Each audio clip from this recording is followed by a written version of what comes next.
আমার প্রশ্ন, মমতা বন্দ্যোপাধ্যায় বাইটে বলছেন এরা সব বাইরে থেকে এসছে, মুম্বাই থেকে এসছে, পালিয়ে যাচ্ছিল, আমার সিআইডি ধরেছে।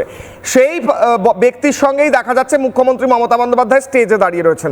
আমার প্রশ্ন, এই উস্কানির পিছনে অনুপ্রেরণা কি মমতা বন্দ্যোপাধ্যায়? 30 সেকেন্ড। স্টেজে যখন উনার সাথে দাঁড়িয়ে রয়েছে আমরা দেখতে পাচ্ছি উনার সাথে সংযোগ একদম পরিষ্কার, তো স্বভাবতই উনিই তাহলে ওখান থেকে আনিয়ে এগুলো করিয়েছেন, কারণ উনি প্রথমে মহিলাদের বলেছে হাতাখুন্তি নিয়ে আপনারা প্রতিবাদ করুন।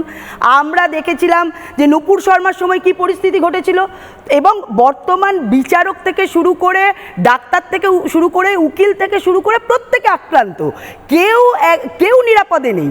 অর্থাৎ এই যে পশ্চিমবঙ্গের পরিস্থিতি বারবার করে মমতা ব্যানার্জি প্রভোগ করছেন, 10 মিনিট টাইম দিন, একটা সম্প্রদায় কি করতে পারে আপনারা দেখে নেবেন।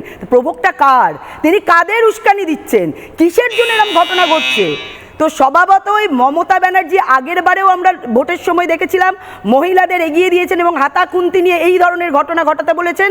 নূপুর শর্মার সময় দেখেছি, এখনও দেখেছি, এবং স্বভাবতই এটা একটা পুরো প্ল্যান মাফিক এই ধরনের ঘটনা ঘটেছে। বারবার ধরে যেভাবে মানে সুপ্রিম কোর্টের বিচারকরা পর্যন্ত আক্রান্ত হচ্ছে, তারা দেখিয়ে দিতে চাইছে যে সন্ত্রাসী পশ্চিমবঙ্গে শেষ কথা বলে, মমতা ব্যানার্জি পশ্চিমবঙ্গে শেষ কথা বলে, যেটা উনি চাইছে, যেটা উনি বলছে সেটাই হবে, সেই জন্যই এই ধরনের ঘটনা।